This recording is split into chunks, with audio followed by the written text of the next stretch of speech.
Um, Obviously, looking forward to this weekend. Big game. SMU's playing extremely well. Coach Dykes has done a great job. He and his staff there. Um, for us, we're just excited about getting on the field again. They've played 8 games. We've played 4. So obviously, it's a different scenario between the two of us as we kind of look at our seasons and where we're at and where we're wanting to be. And so excited for our guys to get the opportunity to get back on the field and compete. As you look at them, they've been explosive, obviously, offensively. I mean, Shane is playing lights out. He's kind of really the catalyst, in my opinion, to it all. I mean, his play, he's calm in the pocket. He uses his feet. He gets out of the pocket, makes plays that way. He's pushing the ball down the field. One of the best deep throwers that I've seen in a really long time, just as far as placement, accuracy, all of those things. And he's got a lot of weapons and does a great job of spreading the ball around. I mean, you got Gray on the outside. Page has really, really come on, especially the last couple of weeks. Rice is playing extremely well. And then, the tight end, 83, Granson. They're using him in a lot of ways. And I think he's very effective, especially the last couple of weeks has had really big games. And then, they've run the football well. They've got a good combination of guys back there and kind of different style of guys, but they're explosive. They get the tough yards. They do a good job coming out the backfield. So a lot of weapons at their disposal there offensively. And then defensively, kind of what we've seen over the last couple of years. They fly around, very aggressive to the football. I think their linebacking core, and I'm including Dimbo kind of in that group, I think they're playing extremely well. Do a great job playing with their hands, playing off of blocks, butting things up, and then getting to the football and making tackles. So it's going to be a great test for us. I'm just excited to get our guys back on the field and get an opportunity to play and kind of see where we are with all the different, dynamics that we've had throughout our season. So with that, I'll take questions. Philip, are you starting to get concerned that maybe not all of these games will end up being played? I know you're all about control what you can control, but when you look at the schedule and see that, even to get the Navy game in, there's going to have to be some moving around. Are you concerned about that?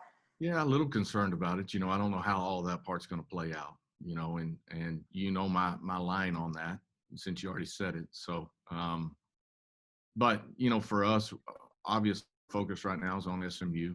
And we'll kind of see what kind of time we have towards the end of the season. And that's the part that's can be awkward about it all is, our schedule has changed quite a bit throughout, whether you're talking about cancellations, postponements,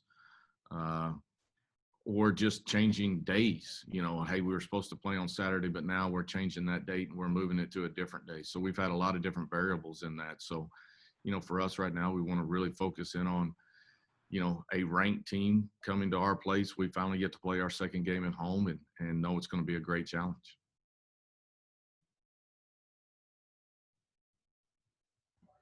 I'm sure you're used to using these bye weeks or half bye weeks or whatever it is. I mean, this is now several times where you've had, game canceled and extra time to prepare for somebody. So have you used this one any differently? I don't know with regard to are you just in terms of practice wise, have you done this exactly like maybe you did, after the Cincinnati game? Our schedule's been pretty similar. Yes. I don't really consider them bye weeks because of it's just different because, you've got all your attention and our guys have all their attention on our opponent. And then it's a really late call of the game. And then so from an energy standpoint, from a mentality standpoint, from a letdown standpoint, it's just so different. Like if you roll into a bye week, it's a bye week and you're prepared for it that way, your guys are. But the ups and downs and the ebbs and flows of our schedule so far this year, there's a lot more emotion that kind of goes into that. So, for us, we treated it as we have in some of the other cancellations and postponements that we've had. And I think our guys hopefully are continuing to react to that well. You never know until you get back on the field and kind of see where you're at. But, we've had some good practices and tried to do some good things as far as kind of using those practices obviously to go against each other as best we can, but taking those precautions of not getting somebody hurt in the midst of that. But, we need as much live reps as you can get from the standpoint of the speed, because that's as close as you can get to game time speed. That part of it has really been the biggest struggle, I think, as we kind of worked our way through it. You guys have been obviously kind of snake bitten when it comes to the schedule, but also you're 3-1. I mean, you've had a good season in the games you've gotten to play. I'm just curious, kind of the mental. Is it a frustrating season? Is it a good season, or is it some sort of balance in between there? Yeah, I think it's a balance between the two of them. I mean, obviously, the games that we've been able to play, we've done a decent job in those. Just haven't played enough of them. Trying to figure out exactly where our team is. We've played some really good opponents and played well. That part of it has been good. The frustration part of it is like you said, they played 8 games, we played 4. And and all of those being out of our control from that standpoint. I mean, our numbers have been good and it's been other factors. So there's some frustration from that side of it with our players, because they obviously want to be on the field, want to be competing, want to be tested, want to continue to grow, and you grow so much. That part's the frustrating. The good part is, where we stand and where we sit right now, you feel good about that part of it. You just want to continue to keep going. And I guess the snake bitten part, or the frustrating part more so, is like you mentioned, it's not you guys who are getting the positive tests or the contact tracing. It's each of these different teams who are getting it. So you have no control over this. I have no control over it. And it's one of those things like, I don't want to talk too much about it, because, one of the things we talk to our players about is we don't want to be the cause for us missing a game. We've already had the other scenario multiple times now, and we don't want to be the cause of us losing one. So our guys have done a pretty good job of trying to take care of themselves and do the things that we've asked them to do. But, with the virus, it's crazy. I mean, it can hit all of a sudden. You don't know what's going to happen, and you feel like you've done everything right up to this point. And so you don't want to tempt fate too much by talking about it. But, yeah, that part has been frustrating. Seems like in years past, we always ask, what's the attitude of the team? What's the morale of the team after close losses or whatever the case may be? And now we're asking, what's the morale of the team after games getting canceled? Is there not a comparison, but is there any similarities in those? I mean, are these guys down and upset, or are they more just, well, all right, let's just move on to the next one? No, I after the first one happened, it was, they were pretty upset after that one, right?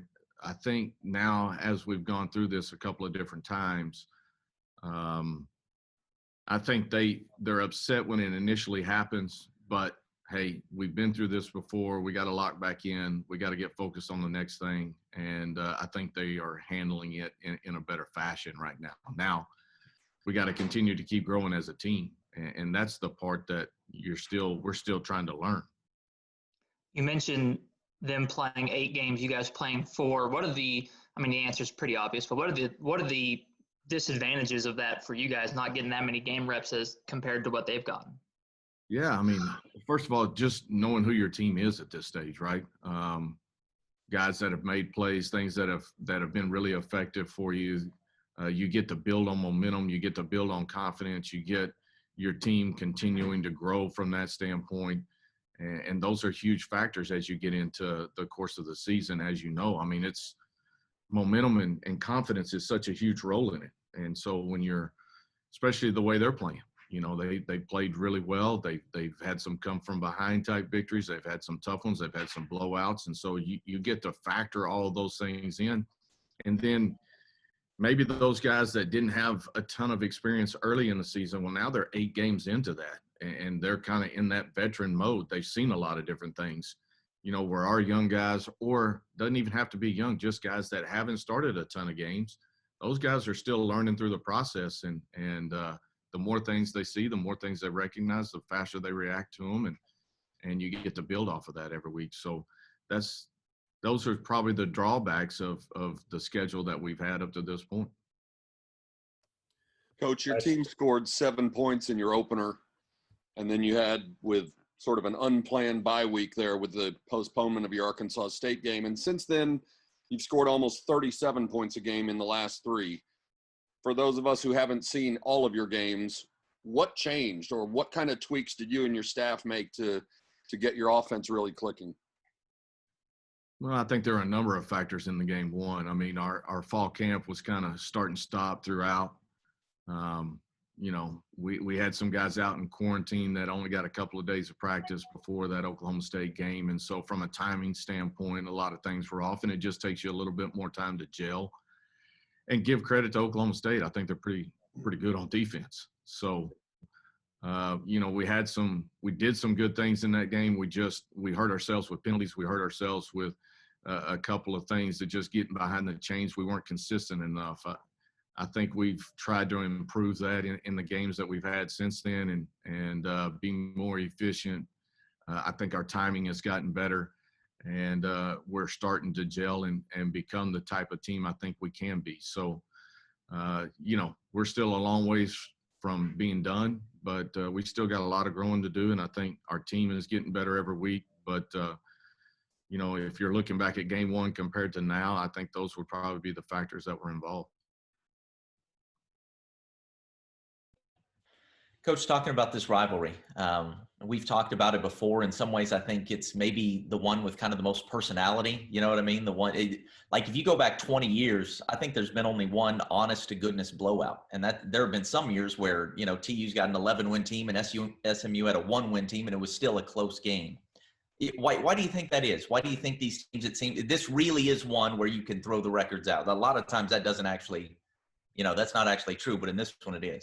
Yeah, it really is. I mean, this has been it's been a tight ball game, and you, like you said, throw the records out. If you go back and look at it over the course of the history of this rivalry, the records didn't matter when it came to game time. So I think these are two teams that have, fortunately enough, been able to play each other throughout a number of different years and a number of different conferences, and some of those conferences in there together.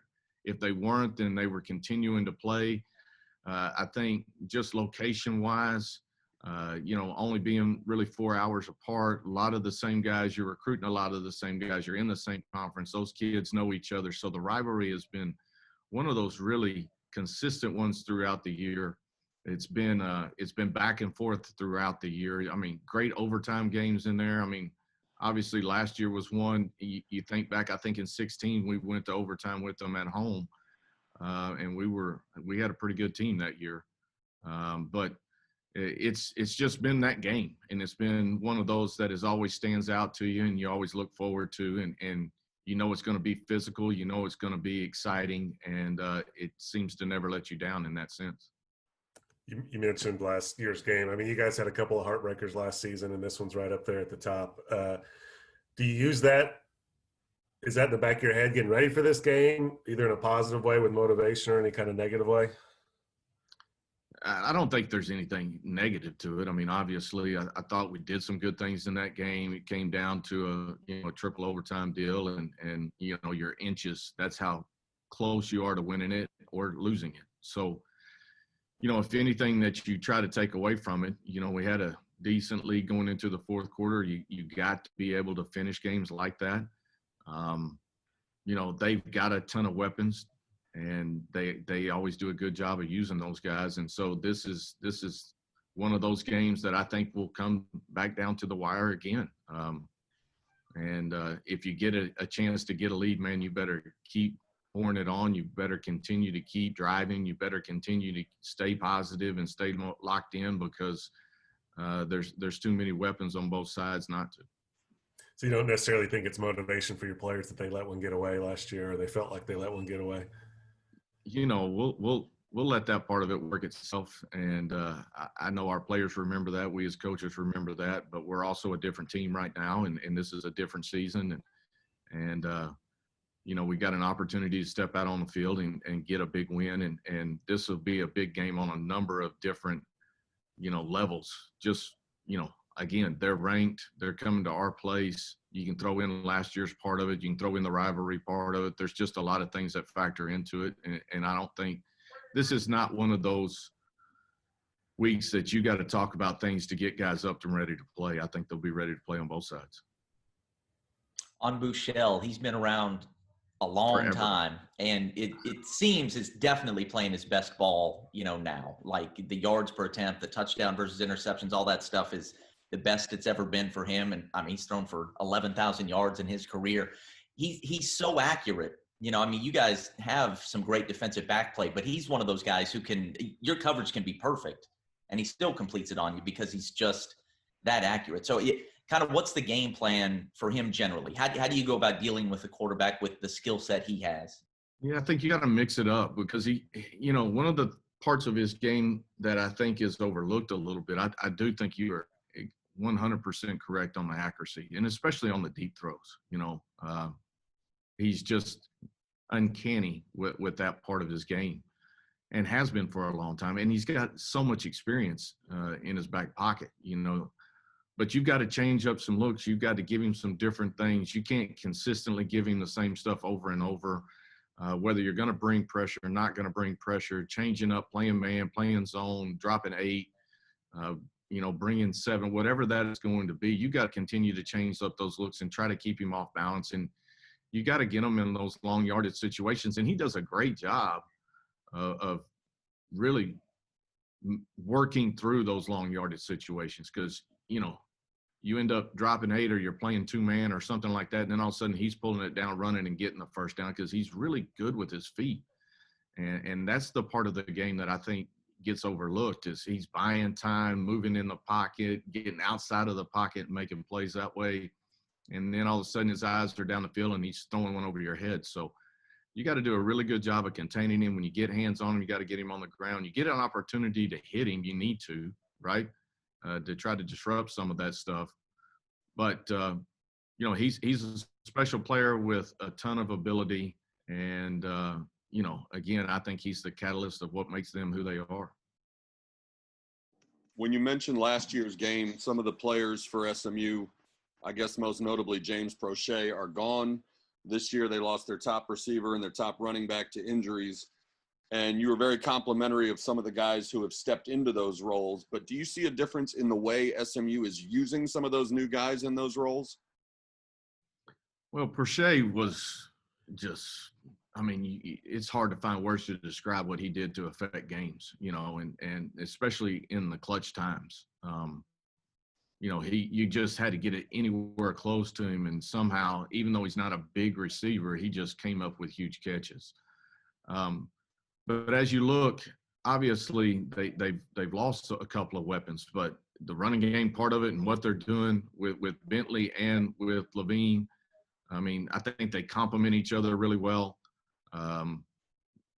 Especially Bentley, he's so explosive, and you may have the hole actually covered up, and then all of a sudden he reverses field and bounce something outside, and he's making a big play. And so you got to be really, really smart in how you're making your tackles and getting guys on the ground. But then as you talk about their receivers, I think they are just even more balanced than what they've been in the past. They were pushing balls to certain guys at one point. And now I think they're doing a really good job of just distributing the football all around. And all of those guys can make big plays throughout a game, and they're using them in that sense. And I think that makes them even more dangerous from that standpoint. You guys are already off to your best start ever in the American. What would this game mean, improving to 4-0 in conference play, getting another win over a top 25 team? What could it mean to what this season can be? Well, obviously it sets you up to do what you had set your goals to do at the first of the year. Now there's still a lot more games after that, but this one would it obviously put you in the driver's seat, and you get to control your destiny with it. And, as you kind of work your way through it, it's obviously a huge game to get us back on track and to get us back, in the flow of the season. Because right now with all the stops and starts, it just feels awkward from that standpoint. So, we've only played one game back to back up to this point. So I think it puts us in the driver's seat.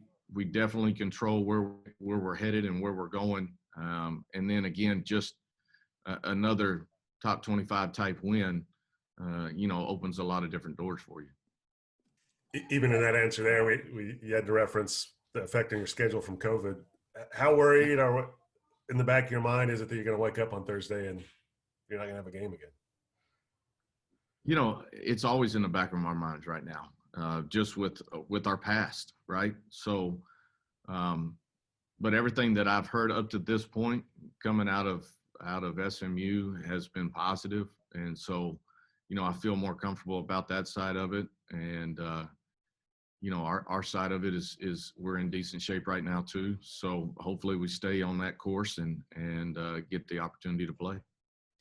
The success that you've had in the red zone, both offensively and defensively, is that just really good execution? What do you attribute that to? I think obviously some of it's execution, some of it is, just the will of you get down there, we got to find ways to get points and get touchdowns. I mean, that's our goal. And then I think defensively, our guys take so much pride in the way they play. And, we may have given up a couple of yards and they got down here, but now we got to really lock in, at minimum, let's hold them to a field goal, keep them out of the end zone. They take so much pride in that. And that's such a huge spot of who we are and what we do defensively. Now you look at SMU, they're really good in the red zone too. So it's going to be a great test for us. You mentioned, is that Dan? Yeah, go ahead, TJ. I'll wait. Okay. Thanks, Dan. Yeah, I appreciate it. You mentioned everything sounding good from SMU's end, COVID related. I'm curious, because I don't know the answer to this. What is that like during the week? Like, for example, last week with Navy, are you finding out early in the week from Ken or from the staff, like, hey, we may have some issues, and then it just progresses that way? Or I'm sure it's not just simply a phone call on Thursday saying, hey, we can't play, sorry, right? I mean, there's probably more to it. Yeah, I mean, most of that's done through, the team doctors.